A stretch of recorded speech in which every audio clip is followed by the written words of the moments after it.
All right. Hello, everyone. Welcome. We are going to enter into this George MacDonald book, and we're out here in nature. So welcome. If this is your first time, then just join along. George MacDonald was C.S. Lewis's spiritual mentor. And so that means C.S. Lewis said, he's the one that wrote the Narnia books that was friends with Tolkien, the Lord of the Rings guy, right? Who were just two of my heroes, and George MacDonald is one as well. As far as people can be. So Lewis said that every book he ever wrote, he quoted George MacDonald either directly or indirectly. All right, and so let's show you the ocean, because that's going to be our background. Look at this sky. It's like like a Van Gogh painting.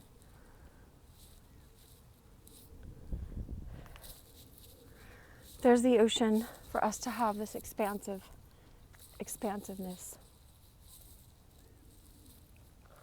Welcome, my name is Dr. Cheryl Meyer. I'm a psychologist in my day job, and so I'm always drawn to the deepest and most transformative books that, there's a verse that says that the fools of the world will confound the wise, those that think they are wise in their own eyes.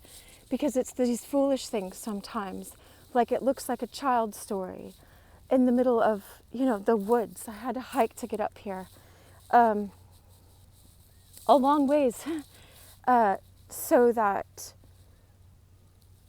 we just let go of everything else that's been belaboring our minds and be present. And let's enter into this story and let it speak for itself. And just trust that whatever part of the book you're in, you're showing up now, that you're here for a reason. And the same creator that created us will speak to you through this. George MacDonald knew just profound spiritual truths, and he conveyed them in story form. And this is a book from the 1800s, so it's free copyright. Let me clean the lens for a second. All right, let's begin.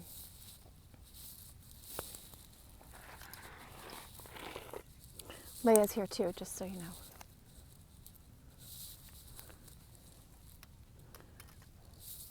She's resting after the walk.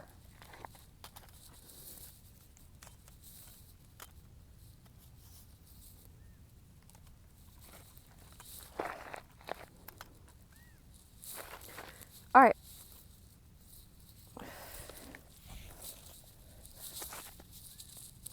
Now, this story is about a young boy, Gibbie, and he lost his mother and father, and he is on the spectrum, if you want to say it that way, if you want to define it. He's mute, and he's profound, and just experiencing life as it is.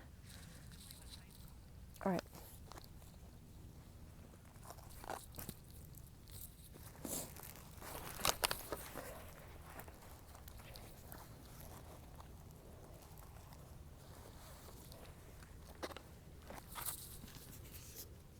Sir Gibbie.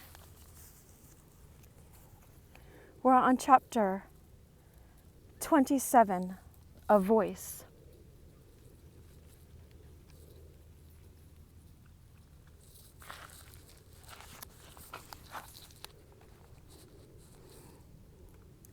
That winter the old people were greatly tired with rheumatism, for not only were the frosts severe, but there was much rain between. Their children did all in their power to minister to their wants, and Gibbie was nurse as well as shepherd. He who, when a child, had sought his place in the live universe by attending on drunk people and helping them home through the midnight streets, might have felt himself promoted considerably in having the necessities of such as Robert and Janet to minister to. But he never thought of that. Wow.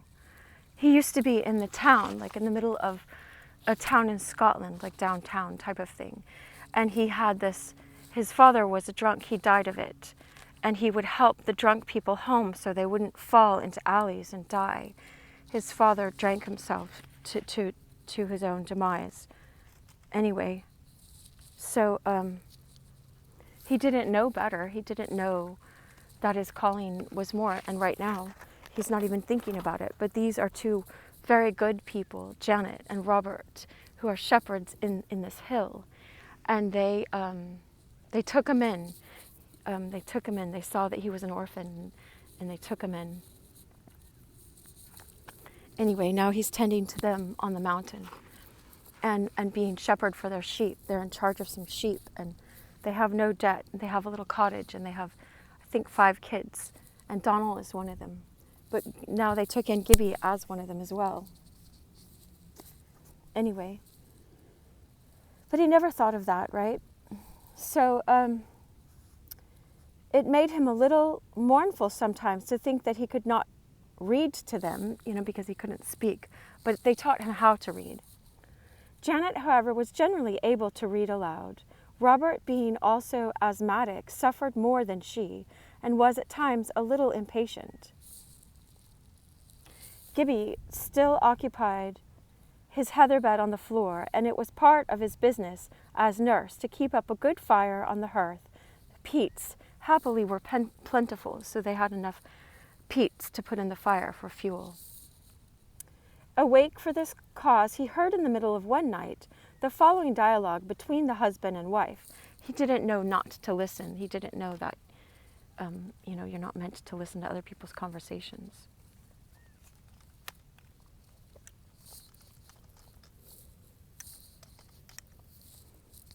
I forgot I have my mic, so I don't have to sit close to the camera. Anyway, I don't know all the camera stuff, so just, I'd say we get what we get. We don't throw a fit. We appreciate. I'm learning as I go along. It's just been 5 years. I was praying on the way up here, God, bless our hearts and refresh us with whatever you want us to know and learn and be and do and have and not have. And we pray that you speak to us through this story. In Jesus' name, amen. And I welcome all people of all faiths, so I'm not meaning to alienate anyone when I say that. Anyway. Okay. It smells so good, this plant right here. I think it's sage, California sage, I don't know. It just smells good out here.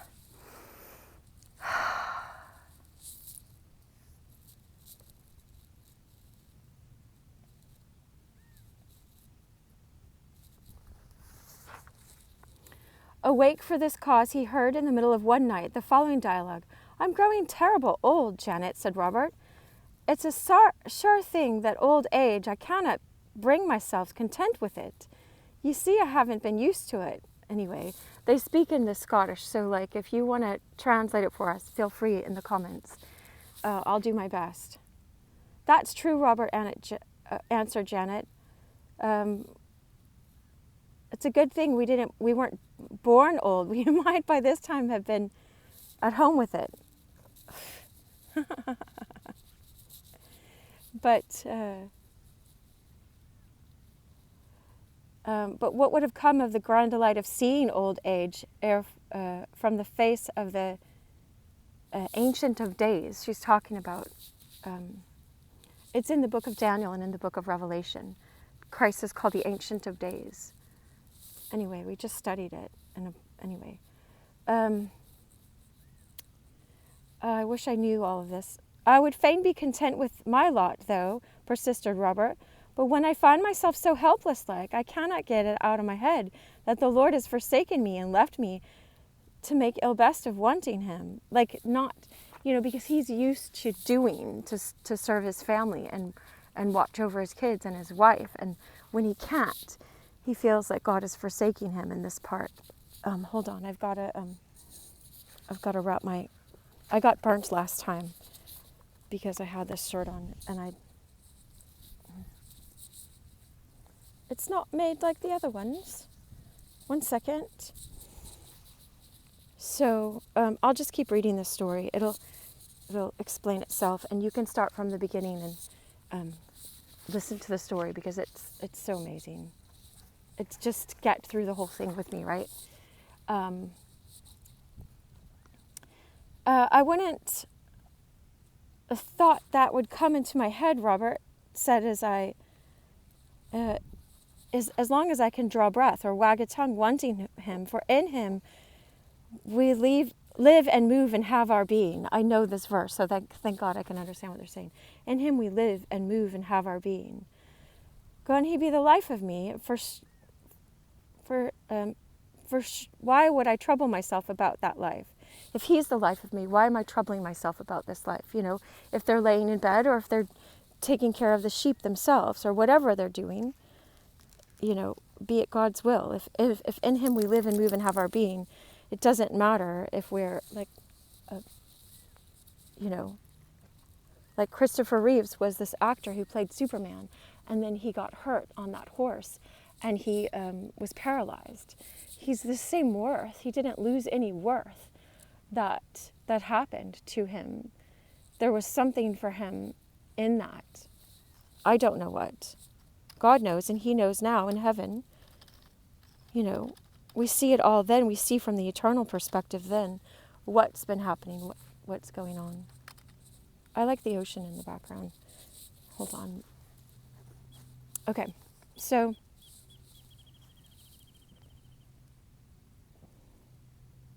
alas, but good, go you have, and making your bright and twirling the same paper as been lighting those two Lucifer spunks upon, you might be driven to forget the Lord was your life, for I can tell you it's no like having his breath in your nostrils. It's not like, so she's saying something about the angel of light who deceives us and who pretends like we have, I don't know what else she's saying, but if someone wants to translate it for us, there is a book that translates it. Sorry, I'm reading a book and I forgot to look ahead. Anyway, my bonny lad, returned Janet with infinite tenderness. I might well forget it. I doubt I would be half so patient as yourself, but just to help a hand ye up is to tell you what I think about after. I would say to myself, given that he's the life of me, I have no business with only what he gives me to do. I but take the breath that he gives me, right? Be it hard or be it easy, and all the time, and let him see to the rest himself. Here I am, and here's him, and he's, if he's worked to come ill, then I'm well ashore. Anyway, I might just think of yourself, Robert, as you were born into this world, and you may just think I say something. You're born into this world. You're going to grow into an old man. God knows this, right? And you're going to be young, and ain't that your business? Something like that.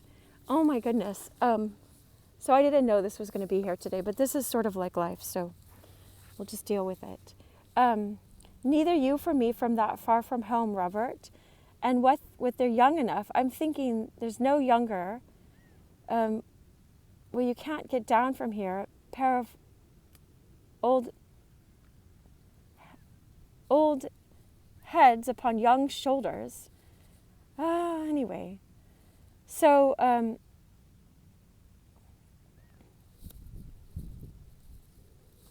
anyway, he's just saying he wishes he could do what she's wanting. I have to stay in my lane, right? It says. Anyway, I know no more about the ways of your place than yourself, Robert, though. I'm thinking they'll be upon quaint and sensible scene at there on gentlefolk. Okay, so there is a book that I have where a man he knows the Scottish, and he's translated this for us. So if someone hasn't put it in the comments, then I'll do my best to look it up, and I can put it in the comments. Just summarize it, because I don't want to take his work, because you have to pay for his book, because he's done the work to translate all this. But poor simple folk like ourselves have no need to hang down their head and look like gawks and doesn't know the manners. Bairns are no expected to... The bairns are the kids, all right? So children are not expected to know the ways of the muckle house as they never have been until their lives afore. Anyway, it's not altogether that troubles me, Janet. It's more I'll be expected to sing and look pleased like, and I don't know how it's going to be possible with my sight or my cry or the hearing of my ears. Do you believe this, Robert? And we are one, just one in Christ Jesus. I can well say, I'm no denying nothing as the book tells me, right? You know better than that, Janet, but there's money a thing. It says I don't know whether I believe at my hand or whether it can only be a thing. You believe, Janet, just as I've been given to believe it myself. Anyway, he's saying he can't be saved by proxy of his wife. He has to be saved, through Christ or whatever. But, well, you just muckle where I find myself, whiles Robert, and I'll comfort myself with the hope that you'll know the things there. I'll be trying to believe here. But only, anyway. We know from Scripture that the Master can make a one of them was two, and he conquered death. And he would never let death make one. It's like he'd never let death take apart what he made one. And so he keeps thinking that, if Janet goes to heaven or whatever, dies before him, that she'll definitely put in a good word and make sure that he believes all the right things down here. And that she believes anyway. That he believes all the good things that he needs to believe. Anyway, it's really sweet. There's the laddie Gibbie. I can't but think that if he had a tongue to speak or given to make his way soon intelligent singing, he would find himself nearer till he's on the now. I don't know what they're saying anyway. Anyway.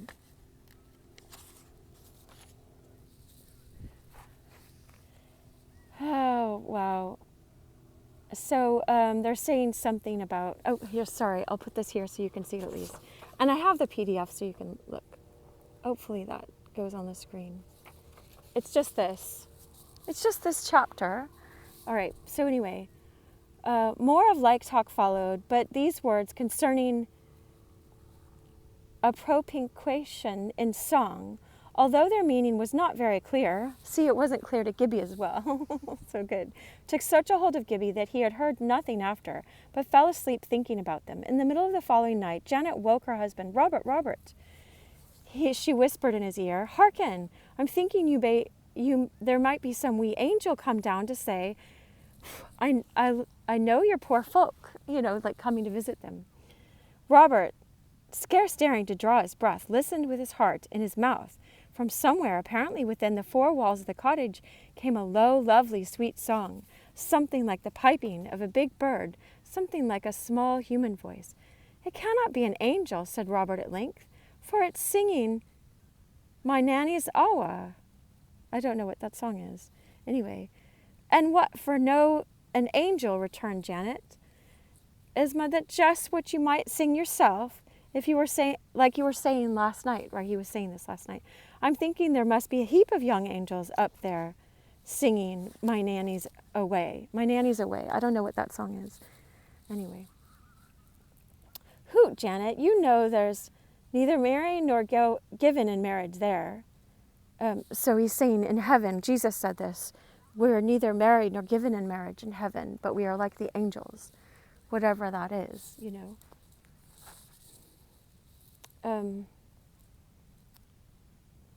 But what's this saying about marrying or given in marriage?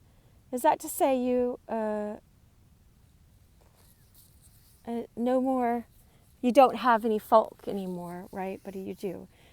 Nor is it to say, because marriage is not the way of the country, that there's to be nothing better in place of it, right? It's like we're still going to be so connected as family, as this oneness, that it's something higher than marriage. That's what she's saying. What good is the Master saying only anything about it then, just in case they plague him with something, with asking. He was never opened his mouth, and it wasn't one of his subjects, given it had been with pride.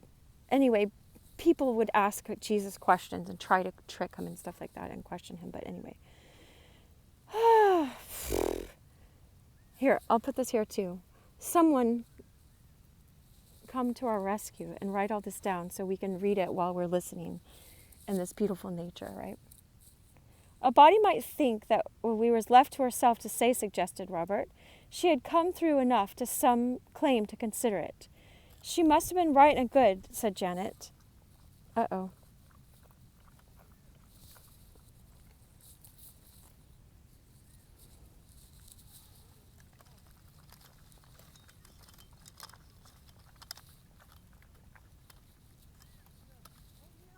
Okay, I'm going to move this. We're about to the next chapter. Usually they have hardly any words in this Scottish brogue. There. Oh.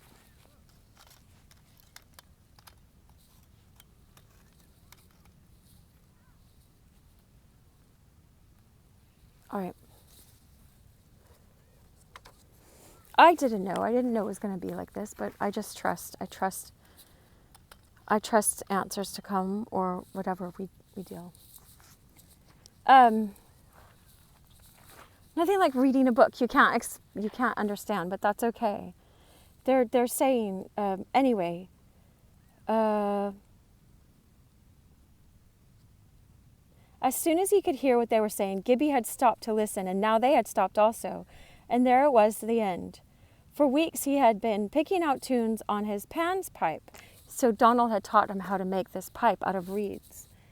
So they call it Pan's pipe. Also, he had lately discovered, although he could not articulate, he could produce tones, and had taught himself to imitate the pipes. Now, to his delight, he had found that the noises he made were recognized as song by his father and mother. You know, his adopted father and mother, them, Janet and Robert. From that time, he was often heard crooning to himself. Before long, he began to look upon the heavens for airs to suit this or that song he came upon or heard from Donald. All right, and so, anyway, I think they found out that it was, obviously they know it's Gibbie, because he sings around the house now. And so he's never had any speech. And so this is his first way to communicate, is through tones. Anyway, chapter 28, the wisdom of the wise. Wow, I just said that at the beginning. I don't think I've ever said that in all of these videos. Maybe I have once. But anyway, change meantime was in the progress elsewhere, and as well as upon the foot, as high on the side of Glashgar, change which seemed all important to those who felt the grind of the glacier as it slipped. Thomas Galbraith of Glashruach, Esquire, whom no more than any other could negation save, was not enfranchised from folly or lifted above belief in a lie, but his hatred to what he called superstition, he had long fallen into what will ultimately prove the most degrading superstition. All right, you'll see. Of all, the worship of mammon. Okay, so mammon is materiality. And so this man is the laird of the land right now, only through his wife. But his wife has passed away, Thomas Galbraith. And so he has this hatred of superstition. And so he keeps trying to shut it down. But George MacDonald is writing here in the story, there's something worse than the hatred of superstition. It's this worship of materiality. It says in the Bible, it says the root of all evil is the love of money, the love, running after this. Anyway, I'm just going to keep reading. This plant is pushing up the tripod, so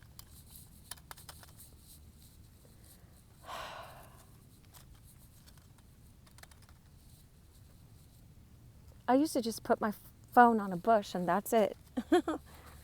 Okay. All right. And was rapidly sinking from deep to lower deep. First of all, this was the superstition.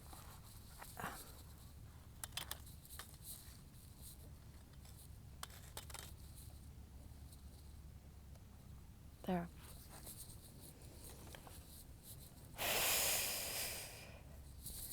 Of placing hope and trust in that which from age to age, and on the testimony of all sorts of persons who have tried it, has proved to fail utterly. Next, such was the folly of the man whose wisdom was indignant with the harmless imagination of simple people for daring flutter its wings upon his land, and that he risked what he loved best in the world, even better than mammon, the approbation of fellow worshippers, by investing in Welsh gold mines. Oh no. The property of Glashruach was a good one, but not nearly so large as it had been, and he was anxious to restore it to its former dimensions. The rents were low, and it could but tardily widen its own boundary, its own borders, while of money he had little, and no will to mortgage. To increase his money, that he might increase his property, he took to speculation, but he had never had much success until that same year, when he disposed of certain shares at a large profit, nothing troubled by the conviction that the man who bought them, in ignorance of many a fact which the laird knew, must in all probability be ruined by them. So he sold this property to a man who he knew, by the facts that he knew, were going to be ruined by that. Wow. There's some verse I read the other day that says, do not defraud your brother or your sister, I'm adding your sister, but it's in that, in any business manners. Well, in any part of life, don't defraud people. This is what all of the commandments are about, not defrauding people or yourself. Anyway, whatever. I'm not saying whatever, I'm saying let's just learn from the story.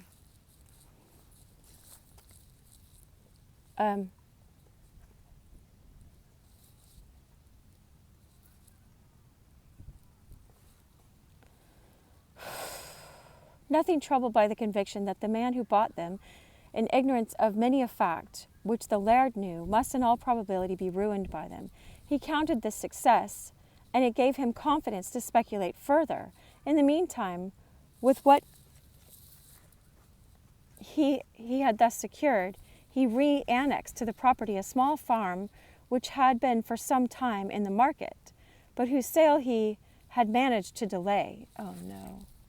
The purchase gave him particular pleasure because the farm not only marched with his home ground, but filled up a great notch in the map of the property between Glashruach and the Mains, with which also it marched. It was a good land, and he let it at once, on his own terms, to Mr. Duff. All right, and this is where Donald, one of Janet and Robert's sons, worked. In the spring, affairs looked rather bad for him, and in the month of May he considered himself compelled to go to London. He had a faith in his own business faculty quite as foolish as any superstition in Gorm Garnet. Wow. So he didn't like people that believed in superstitions, but he didn't really have a head for business, and it was a fable for him to trust in that. And anyway, so he's going to London. I guess that was the town. I think that was the town that Gibbie was in before. I'm not sure. I don't know. I don't remember the land. Okay. Anyway.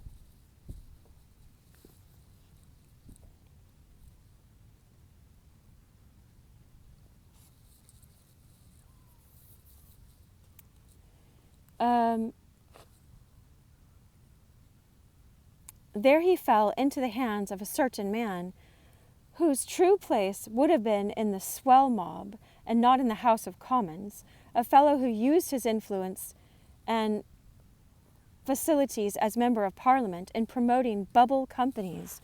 I've never heard of that. This is the 1800s. So shell companies and,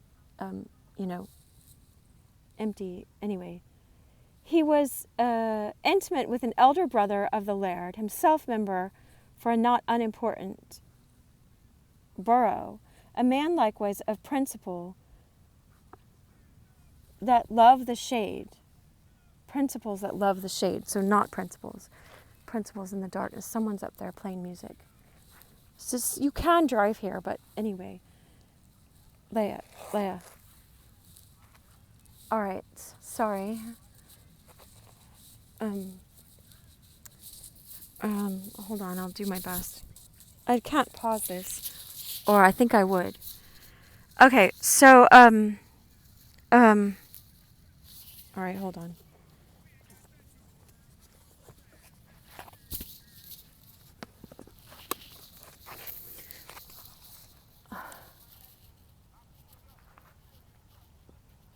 He's about to go on his bike. Come here, Leia.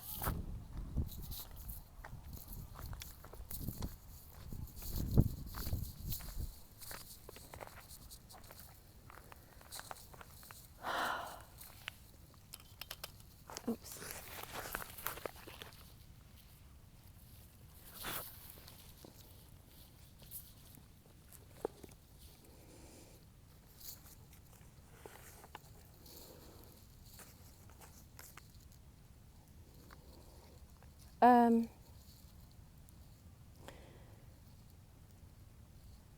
Okay. He was intimate with an elder brother of the laird, himself member for a not unimportant borough, a man likewise of principles that love the shade, and between them they had no difficulty in making a tool of Thomas Gilbraith, as chairman of a certain aggregate of iniquity, whose designation will not, in some families, be forgotten for a century or so. During the summer, therefore, the laird was from home, working up the company, hoping much from it, and trying hard to believe in it, whipping up its cream, and perhaps himself taking the froth, certainly doing his best to make others take it, for an increase of genuine substance. He devoted the chamber of his imagination to the service of Mammon, and the brownie he kept there played him fine pranks. See, so the brownie he played there. And so, anyway, earlier they thought that, that Gibbie was a brownie, some kind of fairy that was, come here, Leia, that was doing, that can't be good. Sorry, I see glass here that's broken. And anyway, people don't realize. Anyway, sorry. So they thought Gibbie was a brownie that was doing all this work in this one house. Just a second, Leia. She needs more water. And he was all mad that they believed in fairies or something. But this is a fairy of his own imagination that he's making up this company to try to get people to invest in. And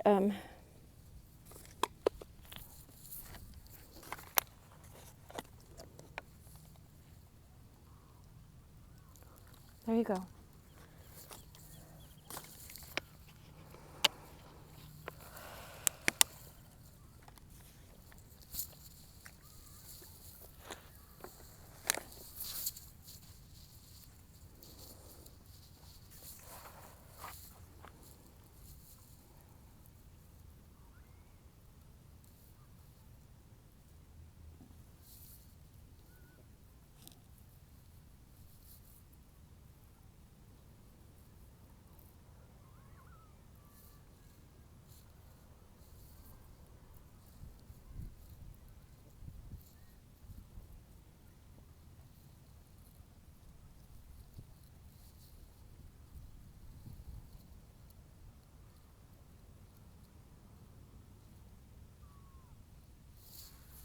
I'm here. It's just come back to this present moment. No.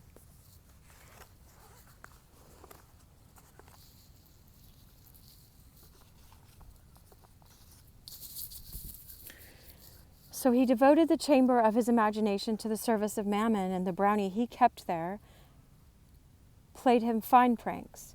A smaller change, though, of really greater importance, in the end, was that in the course of the winter, one of Donald's sisters was engaged by the housekeeper of Glashruach chiefly to wait upon Miss Galbraith. Oh, wonderful. Ginevra was still a silent, simple, unconsciously retiring, and therewith dignified girl in whom childhood and womanhood had begun to interchange hues, as it were, with the play of colors in a dove's neck. Happy they in whom neither has a final victory, right? Because you can always be a woman and always be a child. Jesus says you must be like, if you're a woman, you must be like a child to enter into the kingdom of heaven. And so anyway.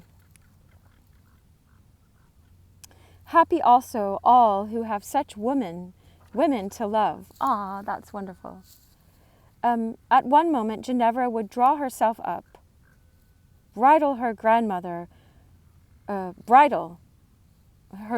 would have called it, with involuntary recoil from doubtful approach.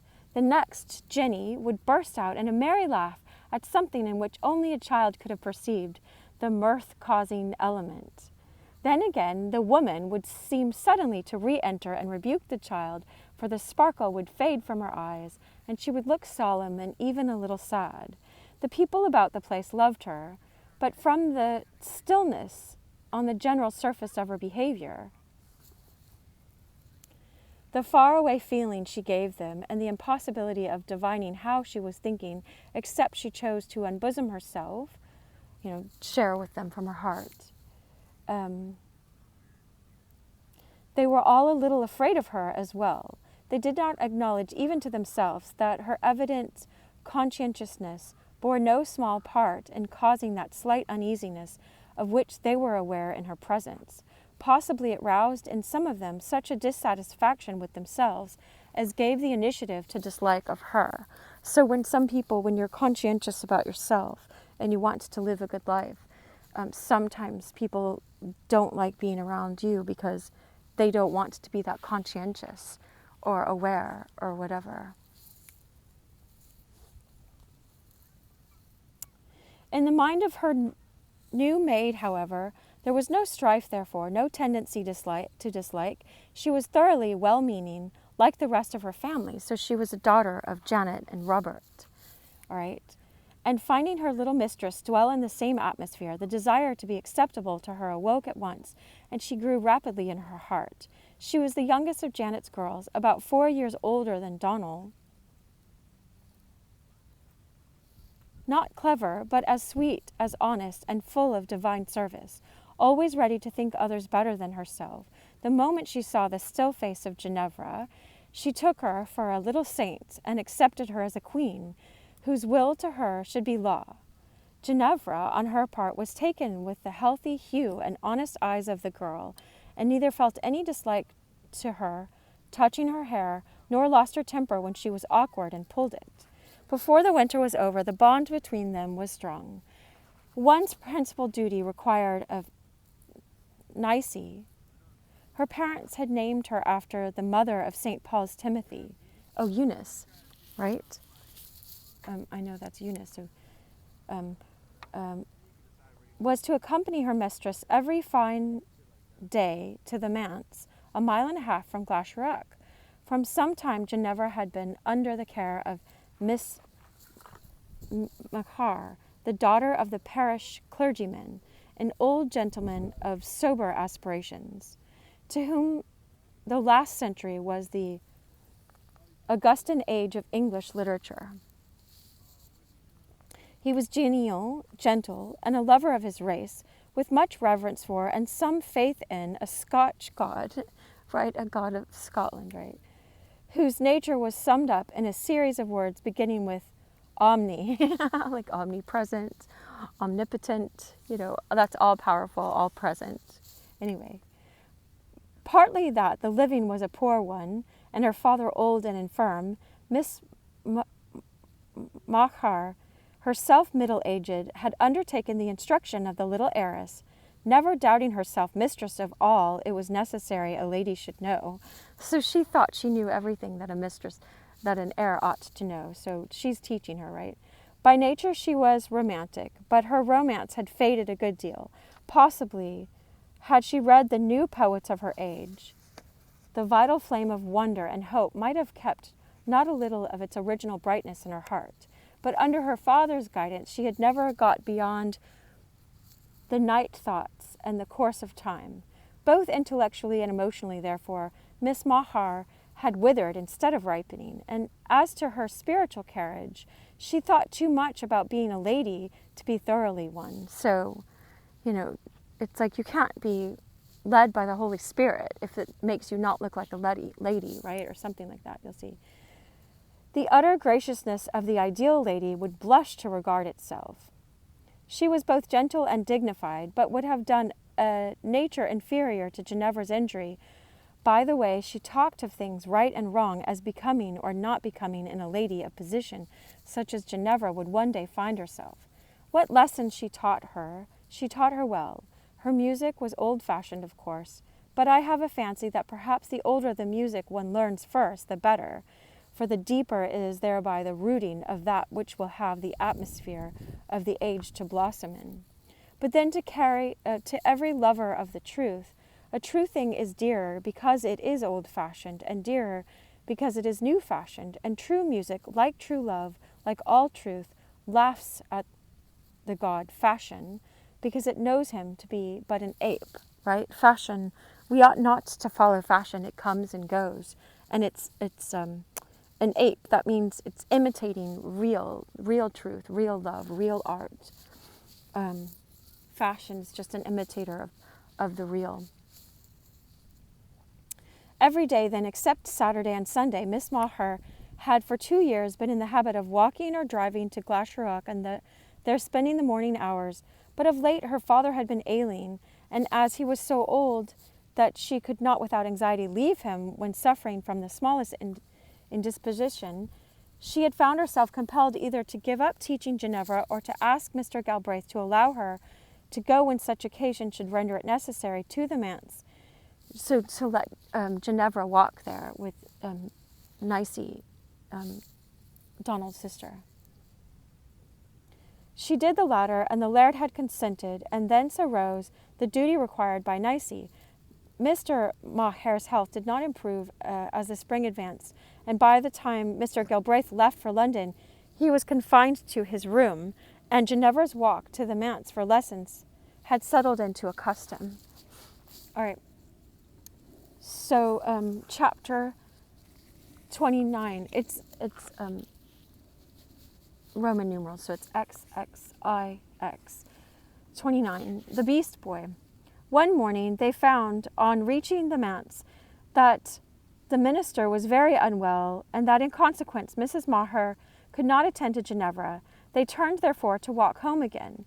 Now the manse upon another route of Glashgar was nearer than Glashruach to Nicey's home, and many a time as she went and came did she lift longing eye to the ridge that hid it from her view. This morning Ginevra observed that every other moment Nicey was looking up the side of the mountain as if she saw something unusual upon it. Occasionally, indeed, when the winding of the road turned their backs to it, stopped and turning round to gaze. "What's the matter with you, Nicey?" she asked. "What are you looking up at there?"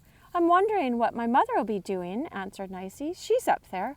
"Up there!" exclaimed Ginny, and turning, stared at the mountain too, expecting to perceive Nicey's mother somewhere upon the face of it.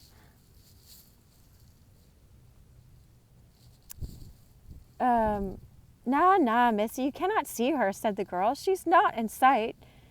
She's around up there. Only if you were up there, you would see with the sheep again in the lift, the sky." He says the sky, he puts in parentheses. "We could see a bit of the house where my father abides, her and my father abides. If we could go around this corner or something like that, I don't know." "How I should like to see your father and mother," Nicey exclaimed Ginevra. "Well, I'm sure they would be right glad to see you yourself, missy. What time do you think we go to see them?" "Why shouldn't we go now, Nicey? It's not a dangerous place, is it?" "No, missy. Glashgar's as quiet and well-behaved a hill as any in the country," answered Nicey, laughing. "She's some pure like and love, and has much to spare. She's just talking about how lovely it is, and has much to spare. And my mother managed to keep a cow and get plenty of milk from her too. Come then, Nicey. We have plenty of time. Nobody wants either you or me. We shall get home before anyone misses us. Nicey was glad enough to consent. They turned at once to the hill and began climbing. But Nicey did not know this part of it nearly so well as which lay between Glashruach and the cottage. And after they had climbed some distance, often stopping and turning to look down on the valley below, the prospect of which, with its streams and river, kept still widening and changing as they ascended, they arrived at a place where the path grew very doubtful, and she could not tell in which of the two directions they ought to go. I'll take this way, and you take that, Nicey, said Ginevra. And if I find there's no path my way, I will come back to yours. And if you find no path your way, you will come back to mine. So they were just going to go a little bit. It was a childish proposal, and one to which Nicey should not have consented, because she was more aware of the mountain, right? But she was little more than a child herself, advancing a short distance in doubt, and the path reappearing quite plainly, she sat down, expecting her little mistress to return directly. No thought of anxiety crossed her mind. How should one, in broad sunlight on a mountainside, in the first of summer, with the long day before them? So there, sitting in peace, Nicey fell into a maidenly reverie, and so there Nicey sat for a long time, half dreaming in the great light, without once really thinking about anything. All at once she came to herself. Some latent fear had exploded in her heart. Yes, what could have become of her little mistress? She jumped to her feet and shouted, Missy, Missy Galbraith, Jinny, but no answer came back. The mountain was as still as at midnight. She ran to the spot where they had parted and along the other path. It was plainer than that where she had been so idly forgetting herself. She hurried on, wildly calling as she ran. In the meantime, Ginevra, having found the path indubitable, and imagining it led straight to the door of Nicey's mother's cottage, and that Nicey would be after her in a moment, thinking also to have a bit of fun with her, set off dancing and running so fast that by the time Nicey came to herself, she was a good mile from her. What a delight it was to be thus alone upon the grand mountain, with the earth banished so far below, and the great rocky heap climbing and leading and climbing up, and up towards the sky. Jinny was not in the way of thinking much about God. Little had been taught her concerning him, and nothing almost that was pleasant to meditate upon. Nothing that she could hide in her heart and be dreadfully glad about when she lay alone in her little bed listening to the sound of the burn, that's the river, right, that ran under her window. But there was in her soul a large wilderness ready for the voice that should come crying to prepare the way of the King, right? Make way of the way of God. Anyway, let me see. Make straight the paths. John the Baptist was saying this, right? He was here to make straight the paths of God. Make way. Anyway, we want to make way in our hearts for this love.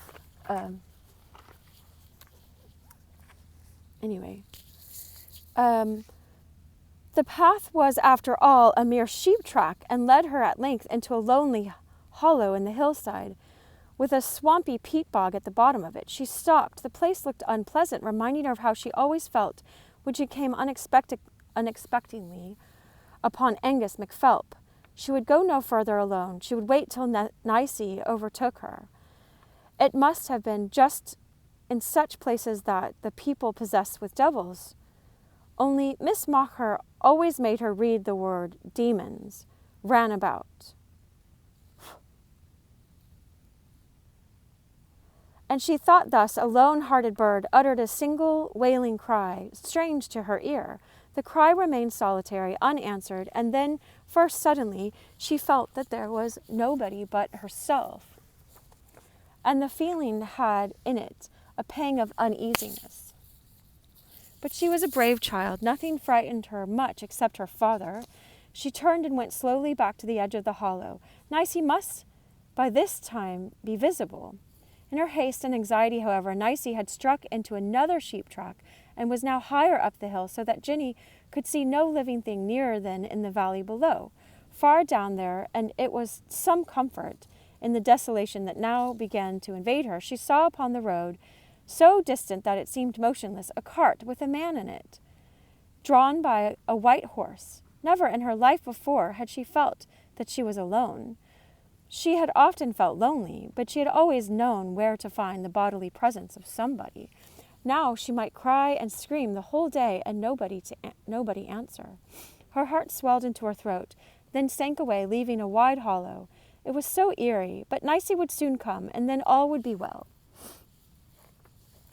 She sat down on a stone where she could see the path she had come a long way back, but never and never did any Nicey appear. At last she began to cry. This process with Jenny was a very slow one, and never brought herself much relief. The tears would mount into her eyes and remain there, little pools of baka, a long time before the crying went any further. But with time, the pools would grow deeper and swell larger, and at last, when they had become two huge little lakes, the larger from the slowness of their gathering, two mighty tears would tumble over the edges of their embankments and roll down her white, mournful cheeks. This time many more followed, and her eyes were fast becoming fountains, when all at once a verse she had heard the Sunday before at church seemed to come of itself to her head. Call upon me in the time of trouble, and I will answer thee. It must mean that she was to ask God to help her. Was that the same as saying prayers? But she wasn't good, and he wouldn't hear anybody that wasn't good. Then, if he was only the God of the good people, what was to become of the rest when they were lost on mountains? She had better try. It could not do much harm. Even if he would not hear her, he would not surely be angry with her for calling upon him when she was in such trouble. So thinking, she began to pray to what dim, distorted reflection of God there was in her mind. They alone pray to the real God, the maker of the heart that prays, who knows his Son, Jesus. If our prayers were heard only in accordance with the idea of God to which we seem to ourselves to pray, how miserably would our infinite wants be met. But every honest cry, even if sent into the deaf ear of an idol, passes on to the ears of the unknown God, the heart of the unknown Father. "O God, help me home again," cried Ginevra, and stood up in her great loneliness to return. The same instant she spied, seated upon a stone, a little way off, but close to her path, the Beast Boy. There could be no mistake. He was just as she had heard him described by the children at the gamekeeper's cottage. That was his hair sticking out from his head, though the sun in it made it look like a crown of gold or shining mist. There were his bare arms, and that was dreadful indeed. Bare legs and feet she was used to, but bare arms. Oops, I've got bare arms today. Worst of all, making it absolutely certain he was the Beast Boy, he was playing upon a curious kind of whistling thing, making dreadfully sweet music to entice her nearer, that he might catch her and tear her to pieces. Right? They would tell stories of him, not knowing he was just the adopted boy that they took in. And are you okay, Leia? She's eating these bugs. Was this the answer God sent to the prayer she had offered to in her sore need, the Beast Boy? She asked him for protection and deliverance, and here was the Beast Boy. She asked him to help her home, and there, right in the middle of her path, sat the Beast Boy waiting for her. Well, it was just like what they said about him on Sundays in the churches and in the books Miss Maher made her read. But the horrid creature's music should not have any power over her.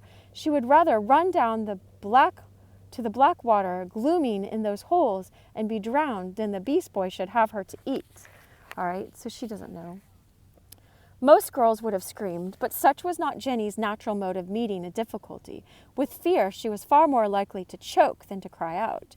She sat down again and stared at him. Perhaps he would go away when he found he could not entice her. He did not move, but kept playing on his curious instrument. Perhaps by returning into the hollow, she could make a circuit and so pass him, lower down the hill. She rose at once and ran.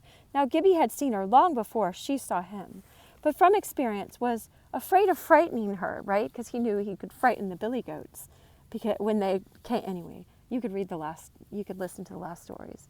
He's amazing. Anyway, he had therefore drawn gradually near and sat as if unaware of her presence. treating her as he would a bird with which he wanted to make better acquaintance.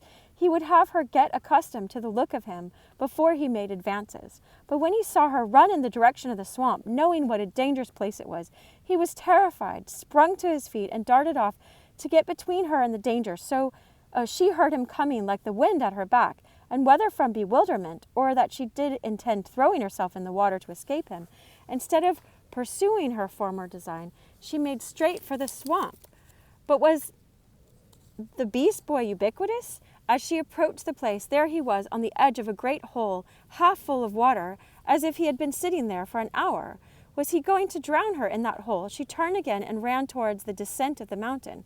But there Gibbie feared a certain precipitous spot, a precipice. And beside, there was no path in that direction, so Ginevra had not run far before again she saw him right in her way. She threw herself on the ground in despair and hid her face.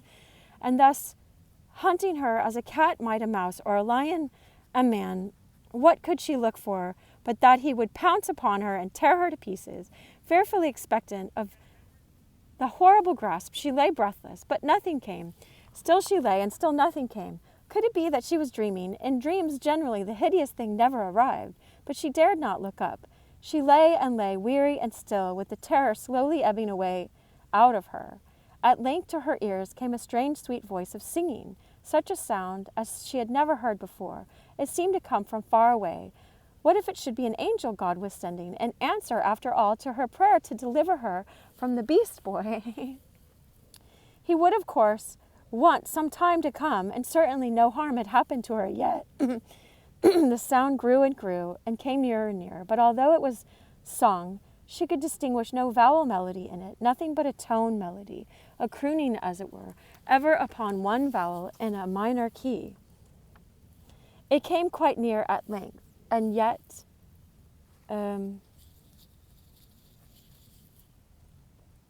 even then had something of the faraway sound left in it. It was like the wind of a summer night inside a great church bell in a deserted tower. It came close and ceased suddenly, as if, like a lark, the angel ceased to sing the moment he lighted. She opened her eyes and looked up. Over her stood the beast boy, gazing down upon her. Could it really be the beast boy? If so, then he was fascinating her to devour her the more easily as she had read of snakes doing to birds. But she could not believe it. Still, she could not take her eyes off him, that was certain. But no marvel, from under a great crown of reddish gold, looking out 2 eyes of heaven's own blue, and through the eyes looked out something that dwells behind the sky and every blue thing. What if the angel, to try her, had taken to himself the form of the beast boy? No beast boy could sing like what she had heard, or look like what she now saw. She lay motionless, flat on the ground, her face turned sideways upon her hands, and her eyes fixed on the heavenly vision.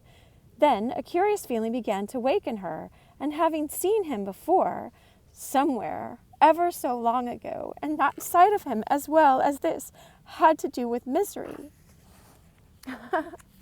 You'll see. Something that made a stain that would not come out. Yes, it was the very face, only larger and still sweeter, of the little naked child whom Angus had so cruelly lashed. Her father had his gamesman go and whip him, and she came in between earlier in the story. So when he was a little boy and had, his clothes had, he only had this one garment, and it wasn't enough after the whip got him. Anyway, that was ages ago, but she had not forgotten, never could forget either the child's back or the lovely innocent white face that he turned round upon her. If it was indeed he, perhaps he would remember her. In any case, she was now certain he would not hurt her. While she looked at him thus, Gibbie's face grew grave. Seldom was his grave when fronting the face of a fellow creature. Seldom was his face grave, right? When seeing the face of another person, they're like angels to him. Anyway, but now he too was remembering and trying to recollect, as through a dream of sickness and pain. He saw a face like the one before him, yet not the same. Hold on, there's a bug. Ginevra recollected first, and saw a sweet, slow, diffident smile crept like a dawn upon the depth of her underworld to the sky of her face, but settled in her eyes and made 2 stars of them. Then rose the very sun himself in Gibbie and flashed a full response of daylight, thanking her that he never got to thank her before. A smile that no woman, girl, or matron could mistrust. From brow to chin, his face was radiant. The sun of this world had made his nest in his hair, but the smile below it seemed to dim the aureole he wore, like to dim the sun with his smile, right? Timidly, yet trustingly, Ginevra took one hand from under her cheek and stretched it up to him. He clasped it gently. She moved, and he helped her to rise. "I've lost Nicey," she said. Gibbie nodded, but did not look concerned. "Nicey is my maid," said Ginevra.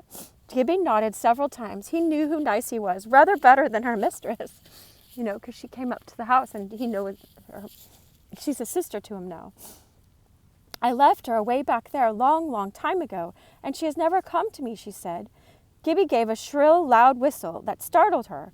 In a few seconds, from somewhere unseen, a dog came bounding to him. Over stone and heather. How he spoke to the dog or what he told him to do, she had not an idea, but the next instant Oscar was rushing along the path she had come and was presently out of sight. So full of life was Gibbie, so quick and decided was his every motion, so full of expression, his every glance and smile, that she had not yet begun to wonder he had not spoken. Indeed, she was hardly yet aware of the fact. She knew him now for a mortal, but just as had been with Donald and his mother, he continued to affect her as a creature of some higher world, come down on a mission of goodwill to men. At the same time, I'll start crying. Anyway, she had oddly enough a feeling as if the beast boy were still somewhere not far off, held aloof only by the presence of the angel who had assumed his shape. Gibbie took her hand and led her towards the path she had left. She yielded without a movement of question, but he did not lead her far in that direction. He turned to the left, up the mountain. It grew wilder as they ascended, but the air was so thin and invigorating, the changes so curious and interesting, as now they skirted the edge of a precipitous rock, now scrambled up the steepest of paths by the help of the heather that nearly closed over it, and the reaction of relief from the terror she had suffered so exciting that she never felt tired. I went up this mountain in the middle of Turkey. I don't think it was near Ephesus, perhaps. And it was like this. You just keep running and running. It was glorious. But anyway, I'm going to wrap this up. Okay, we're almost to the end of a chapter. I like trying to do this in an hour. Now I regret moving and speaking about extra stuff, but that's okay. We are where we are right in this moment. So let me try to, let me get to the end of this chapter. So,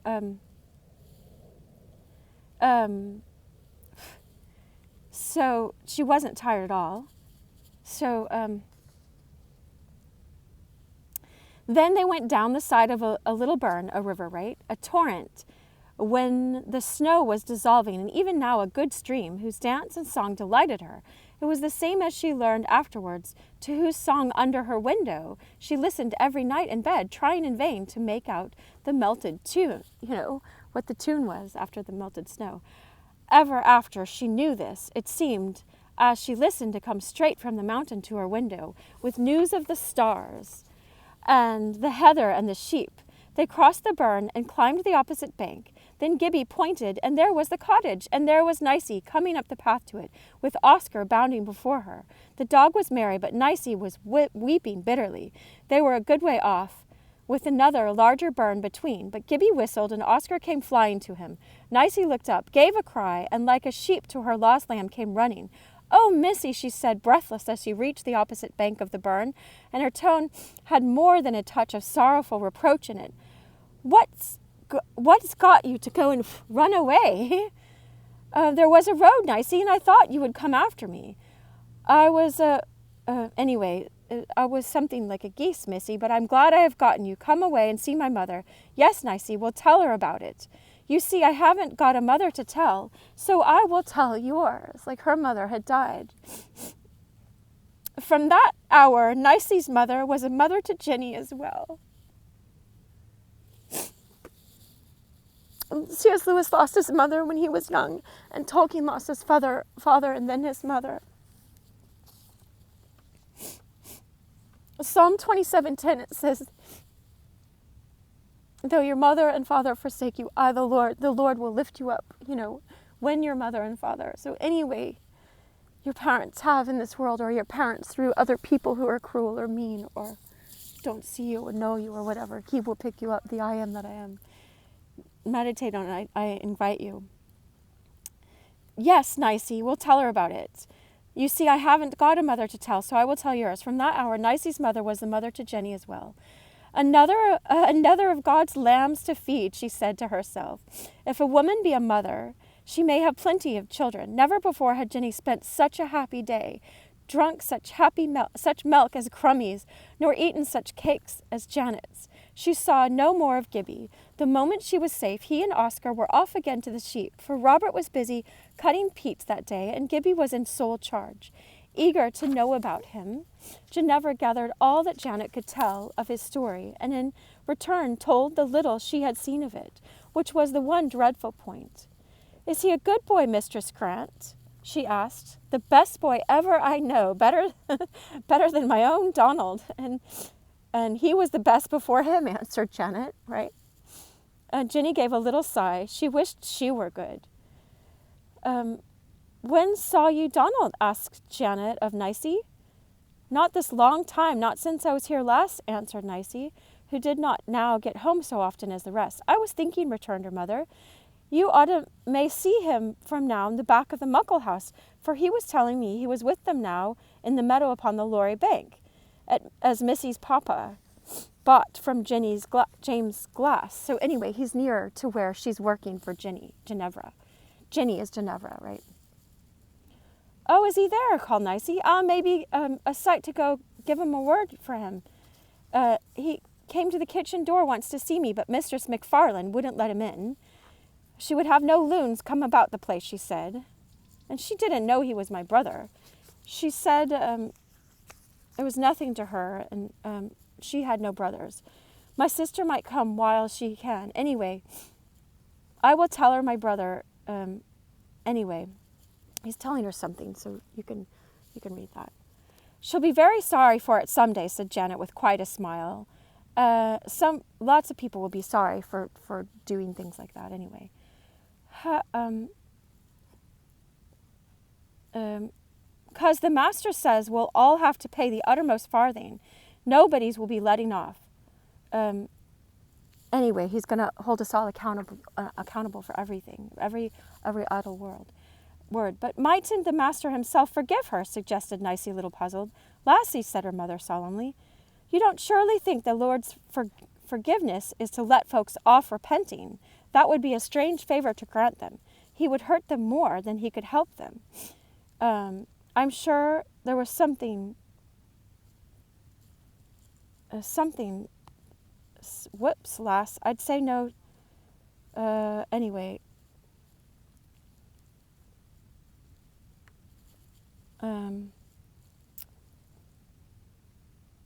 Moni's the time. Anyway, it's saying something about how they are going to be held accountable. Oh, Mother, said Nicey, shocked at the idea of her reproaching herself about anything considering her children.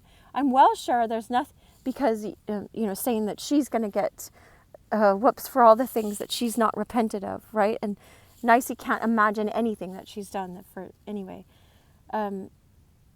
Anyway, I dare say you're right there, lass. I think while a woman's children are like God, they're ready to forgive her of anything. Ginevra went home with a good many things to think about. Anyway, chapter 30 is next, the Lorry Meadow. And so don't think that Ginevra is left without. She's going to get really good instruction about how to know and love the real creator. But I don't want to do spoiler alert. But we're not even halfway. Wow. I'd start these books and I don't know, it's going to take us like 20 hours or 40 hours or whatever. I think we're on 15 or something or more. All right, much love. Sorry this went long. I wish you so much love. I got to run.